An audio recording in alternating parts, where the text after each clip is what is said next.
ESIC का नाम तो आप सबने सुना होगा, पर क्या आपको पता है 21 नवंबर 2025 के बाद ईएसआईसी रूल्स कंप्लीटली चेंज हो गए हैं।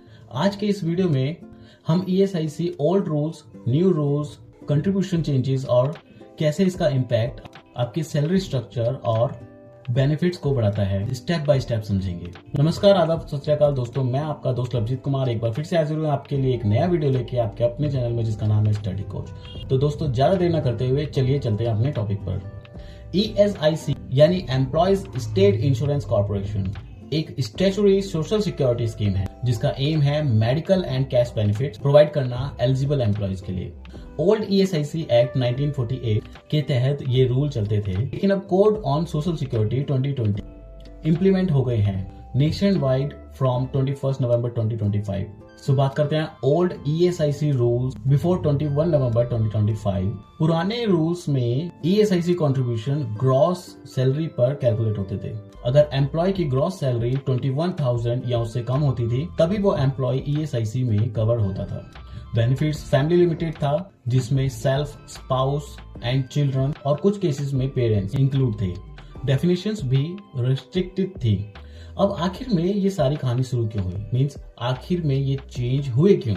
सोशल सिक्योरिटी कोड 2020 का एम है ईएसआईसी बेनिफिट्स को एक्सपेंड करना, मॉडर्नाइज करना और एंश्योर करना कि ज्यादा से ज्यादा एम्प्लॉयज और डिपेंडेंट को इसके फायदे मिले और डिपेंडेंट्स को प्रोटेक्शन मिल सके। इस वजह से चेंजेस 21 नवंबर 2025 से इफेक्टिव हो गए हैं। सबसे बड़ा चेंज ही इसमें यह है कि वेज की डेफिनेशन ही चेंज हो गई है। अब ईएसआईसी कंट्रीब्यूशन ग्रॉस सैलरी पर नहीं बल्कि डिफाइंड वेज पर होगी। अब ये डेफिनेशन क्या है तो समझते हैं डेफिनेशन के बारे में। यहाँ पर वेज की डेफिनेशन में बेसिक पे, डीएनएस अलाउंस और रिटेंशन अलाउंस, सिर्फ ये कंपोनेंट ही इंक्लूड है। मींस हम टोटल मिला के एक बेसिक समरी में ये कह सकते हैं कि जहां पहले वेज की डेफिनेशन ग्रॉस होती थी, मींस ग्रॉस सैलरी पे कैलकुलेशन होती थी, अब वही वो डेफिनेशन चेंज होके बेसिक बन गई है। मींस अब सारी कैलकुलेशन ईएसआईसी की बेसिक सैलरी पर होगी। यहाँ पर bonus, conveyance, overtime, HRA etcetera include नहीं होंगी unless they exceed 50% of total remuneration. Example से इस चीज को समझते हैं। अगर किसी एम्प्लॉय की टोटल सैलरी 40,000 है और बेसिक प्लस डीए 20,000 है, यानी कि 50% ऑफ टोटल सैलरी, जो कि न्यू कोड के अकॉर्डिंग भी आपको 50% बेसिक रखना होगा आपकी टोटल रेम्युनरेशन का। सो अगर यहाँ पर 20,000 उसकी बेसिक हुई तो ईएसआईसी कंट्रीब्यूशन 40,000 पे ना होकर 20,000 पे होगा, यानी बेसिक पे होगा, एचआरए और बोनस पे नहीं होगा। Now contribution changes. ESIC contribution rate अभी तक नहीं चेंजेस हुए हैं। स्टिल यहाँ पे एम्प्लॉय और एम्प्लॉयर का शेयर वही है, 0.75% ऑफ फॉर द एम्प्लॉय और 3.25 फॉर एम्प्लॉयर, यानी कि टोटल 4%। लेकिन कैलकुलेशन बेस ही चेंज हो गया है इस डेफिनेशन की वजह से, जिससे अब पहले की तुलना में ज्यादा एम्प्लॉयज इसमें एलिजिबल हो जाएंगे। Who is covered now? नए रूल से एलिजिबिलिटी एक्सपेंड हो सकती है, क्योंकि पहले एम्प्लॉयज जिनका ग्रॉस सैलरी 21,000 रुपीज से ज्यादा था वो ईएसआईसी के अंडर कवर नहीं होते थे, लेकिन अब डिफाइंड वेज के हिसाब से कवरेज चेक होती है। इसका मतलब एम्प्लॉयज विद हाई अलाउंस भी कवर हो सकते हैं जब कोर वेज क्राइटेरिया मैच हो। Expanded family and dependent coverage. नए सर्कुलर में डिपेंडेंट और फैमिली डेफिनेशन एक्सपेंड किए जा चुके हैं। यहाँ पर विडोअर, फीमेल इंश्योर्ड की husband, grandparents, father in law या mother in law female employee के केस में ये भी सोशल सिक्योरिटी के बेनिफिट्स के लिए एलिजिबल हो सकते हैं।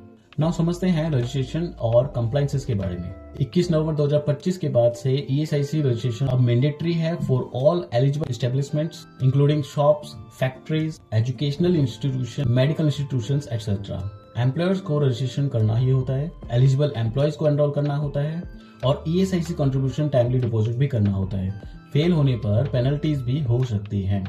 ना समझते हैं बेनिफिट्स अंडर ईएसआईसी।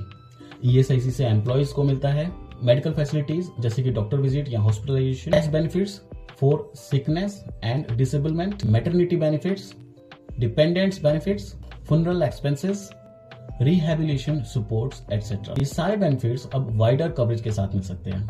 अब समझते हैं एक रियल एग्जांपल के साथ। अगर पहले कोई एम्प्लॉय 30,000 ग्रॉस सैलरी लेता था वो ईएसआईसी के अंडर एलिजिबल नहीं होता था।